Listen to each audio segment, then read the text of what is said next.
नाना पटोले महाराष्ट्राच्या राजकारणातील एक प्रमुख नेते म्हणून, काँग्रेसचे माजी प्रदेशाध्यक्ष म्हणून, महाराष्ट्र विधानसभेचे माजी अध्यक्ष म्हणून सबंध महाराष्ट्राला ते परिचित आहेत. मात्र नाना पटोले यांचा राजकीय उदय कसा झाला, नाना पटोले मुळात राजकारणात कसे आले, नाना पटोलेंचा आजवरचा राजकीय प्रवास कसा आहे, या सगळ्या गोष्टी आज आपण या व्हिडिओच्या माध्यमातून जाणून घेणार आहोत. नमस्कार, मी सिद्धी आणि तुम्ही पाहताय इनसाइड जंक्शन. भंडारा जिल्ह्यातील साकोली तालुक्यातील सुकळी या छोट्याशा गावात एक मुलगा जन्म घेतो. गावच्या जिल्हा परिषदेच्या शाळेत शिक्षण घेतो. पुढे तालुक्याच्या ठिकाणी महाविद्यालयीन शिक्षण घेतो. कोणताही राजकीय वारसा नसताना आमदार, खासदार एवढंच नव्हे तर काँग्रेस सारख्या राष्ट्रीय पक्षाचा प्रदेशाध्यक्ष होतो. राज्यासह देशाच्या राजकारणात आपली वेगळी छाप उमटवतो. हा प्रवास आहे माजी काँग्रेस प्रदेशाध्यक्ष नाना पटोले यांचा. हा प्रवास सहज आणि सोपा अजिबात नाही. या प्रवासाची सुरुवात झाली ती त्यांच्या महाविद्यालयीन जीवनापासूनच. नाना पटोले आपल्या महाविद्यालयीन जीवनापासूनच राजकारणात आघाडीवर होते. कॉलेजमध्ये असताना ते काँग्रेसची विद्यार्थी संघटना असलेल्या NSUI मधून सक्रिय असायचे. त्या काळातही नाना पटोले यांचा कॉलेजमध्ये चांगलाच माहोल असायचा. बुलेट घेऊन कॉलेजमध्ये जाणं आणि कायम मित्रांच्या गराड्यात वावरणं हे त्यांना आवडायचं, असे त्यांचे कॉलेजचे मित्र सांगतात. नाना पटोले यांना आर्मीत जायचं होतं. त्यांची निवडही झाली होती. मात्र मोठे भाऊ आधीच पोलीस अधिकारी असल्यामुळं एक तरी मुलगा जवळ हवा या वडिलांच्या आग्रहाखातर ते गेले नाहीत.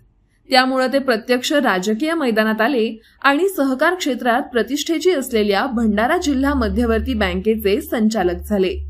विशेष म्हणजे तत्कालीन बडे नेते असलेले माजी आमदार मार्तंडराव पाटील कापगते यांना हरवून ते जिल्हा मध्यवर्ती बँकेचे संचालक झाले. त्यानंतर त्यांनी जिल्हा परिषदेची निवडणूक लढवायचा चंग बांधला. मात्र काँग्रेस पक्षाने उमेदवारी दिली नाही आणि पुन्हा एकदा नाना पटोले यांनी तत्कालीन एका बड्या नेत्याविरुद्ध उमेदवारी अर्ज दाखल केला. अनेक लोकांना हा वेडेपणा वाटला. मात्र नाना पटोलेंनी आपले कॉलेजमधील मित्र, सहकारी गोळा केले आणि निवडणूक ताकदीनं लढवायचं ठरवलं. नाना पटोले जिंकतील असं कुणालाही वाटलं नव्हतं. मात्र नाना पटोलेंनी आपल्या चातुर्यानं आणि संघटन कौशल्यानं ही निवडणूक जिंकली आणि मिनी मंत्रालय म्हणल्या जाणाऱ्या जिल्हा परिषदेच्या सभागृहात प्रवेश केला. त्यावेळी त्यांचं चिन्ह होतं सायकल. त्या सायकल पासून सुरू झालेली नाना पटोले यांची राजकीय घोडदौड आजही कायम आहे. जिल्हा परिषद सदस्य झाल्यानंतर नाना पटोले यांना आमदारकी खुणावत होती. आधी 2 निवडणुकाही जिंकल्या होत्या, त्यामुळे आमदारकी लढवायचं ठरवलं. परंतु पुन्हा काँग्रेसनं उमेदवारी दिली नाही. अखेर तेव्हाच्या लाखांदूर विधानसभा मतदारसंघातून 1995ला त्यांनी विधानसभा अपक्ष लढवली. त्यात त्यांचा थोडक्यात पराभव झाला. असं असलं तरी आपली ताकद त्यांनी या निवडणुकीत सिद्ध करून दाखवली होती. पुढे 1999ला लाखांदूर मतदारसंघातून काँग्रेसने त्यांना उमेदवारी दिली आणि नाना पटोले पहिल्यांदा आमदार झाले. त्यानंतर 2004 मध्येही याच मतदारसंघातून ते आमदार झाले.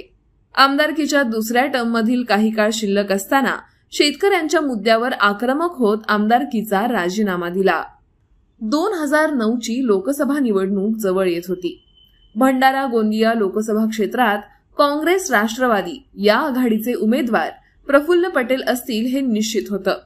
त्यातच नाना पटोलेंनी लोकसभा निवडणूक लढवायचं धाडस केलं. काँग्रेसने त्यांना आघाडीचा धर्म पाळत निवडणूक न लढवण्याचं सांगितलं. मात्र एकदा ठरवलं तर ठरवलं असं म्हणत पटोलेंनी एक पाऊल मागे यायला नकार दिला. अखेर काँग्रेसने त्यांना पक्षातून निलंबित केलं. निवडणुकीचा निकाल लागला आणि प्रफुल्ल पटेल यांनी विजयाचा गुलाल उधळला. मात्र चर्चा होती ती पटोलेंनी मिळवलेल्या मतांची. काँग्रेस राष्ट्रवादीच्या आघाडीचे प्रफुल्ल पटेल आणि भाजप शिवसेनेच्या युतीचे शिशुपाल पटेल असे मोठे उमेदवार असतानाही नाना पटोले 2,37,000पेक्षा जास्त मतं मिळवत दुसऱ्या क्रमांकावर होते. या निमित्तानं त्यांच्या नेतृत्वातील छावा संग्राम परिषद या संघटनेची भंडारा गोंदिया या दोन्ही जिल्ह्यातील व्याप्तीही दाखवून दिली होती. त्यांना मिळालेल्या टोपली या चिन्हाचीही त्यावेळी जोरदार चर्चा होती.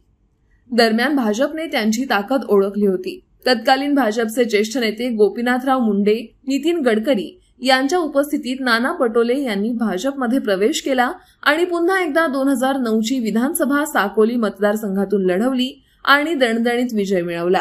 आमदारकीची ही टर्म संपत येत होती. 2009ची लोकसभा हरल्याची जखम अजून पटोलेंच्या मनात भळबळत होती. 2014ला त्यांनी भाजपकडून लोकसभा निवडणूक लढवण्याची इच्छा व्यक्तही केली. भाजपकडेही नाना पटोले यांच्या व्यतिरिक्त प्रफुल्ल पटेलांना शह देऊ शकेल असा तगडा उमेदवार नव्हता. त्यामुळे भाजपने नाना पटोले यांना उमेदवारी दिली आणि या निवडणुकीत नाना पटोलेंनी प्रफुल्ल पटेल यांच्यासारख्या दिग्गज नेत्याचा पराभव करून देशाच्या लोकसभेत प्रवेश केला. त्यावेळी प्रफुल्ल पटेल यांच्या पराभवाची मोठी चर्चा होती आणि प्रफुल्ल पटेल यांना पराभूत करणारा नेता कोण या अर्थी नाना पटोले यांचीही गल्लीपासून दिल्लीपर्यंत चर्चा होती. खासदार झाल्यानंतर अगदी सुरुवातीपासूनच पटोलेंनी लोकसभा गाजवली. मात्र भाजपमध्ये गेलेले नाना फार काही रमले नाहीत. खासदारकीची अर्धी टर्म पूर्ण झाली तोच त्यांचे भाजपसोबत खटके उडू लागले. राज्य सरकारच्या शेतीविरोधी धोरणावरही त्यांनी सडकून टीका केली.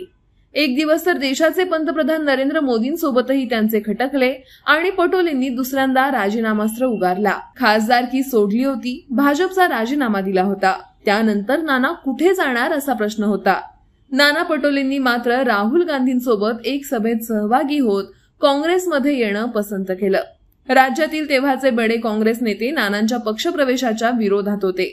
मात्र राहुल गांधींनी स्वतः एंट्री दिल्यामुळे बड्या नेत्यांना शांत राहावं लागलं.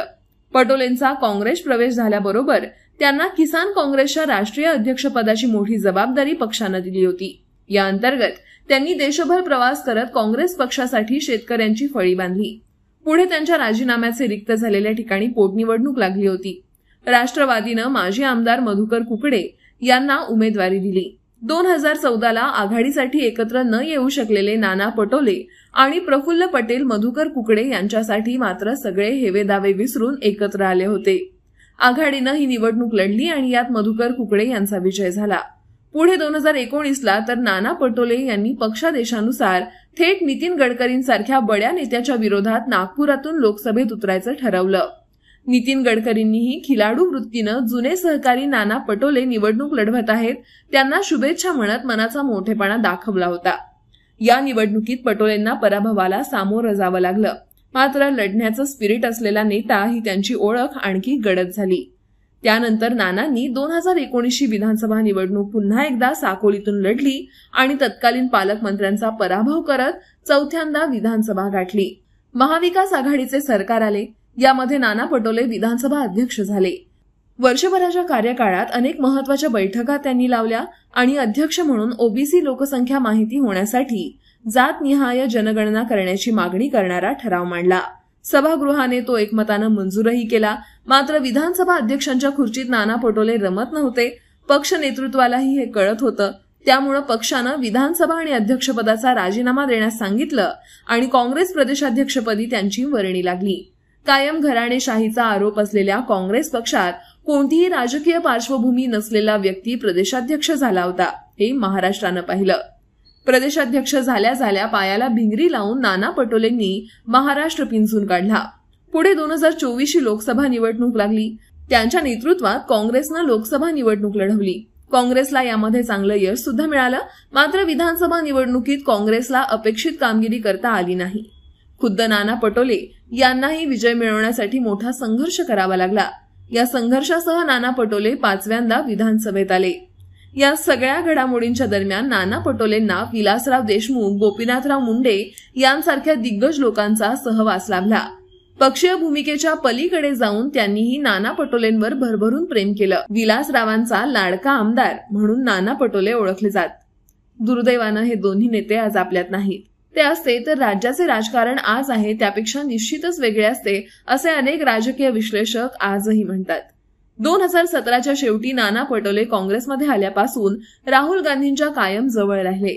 राहुल गांधींची संवाद साधण्यासाठी नाना पटोले यांना आजही कधीच कुठल्या मध्यस्थीची गरज पडली नाही. राज्याच्या राजकारणात राष्ट्रीय नेतृत्वाच्या जवळ राहणं काँग्रेसमध्ये तसं सोपं नाही. मात्र नाना पटोलेंना तेही नीट जमलं. तर अशी आहे काँग्रेस नेते नाना पटोले यांची राजकीय घोडदौड. तुम्हाला आमचा व्हिडिओ कसा वाटला? तुमच्या प्रतिक्रिया आम्हाला नक्की कळवा आणि आणखी कोणत्या नेत्यांबद्दलचे व्हिडिओ तुम्हाला पाहायला आवडतील हे सुद्धा आम्हाला कमेंट करून नक्की कळवा. आणि हो, इनसाइट जंक्शनला सर्व सोशल मीडिया प्लॅटफॉर्म्सवर लाईक, शेअर आणि सबस्क्राईब करायला विसरू नका.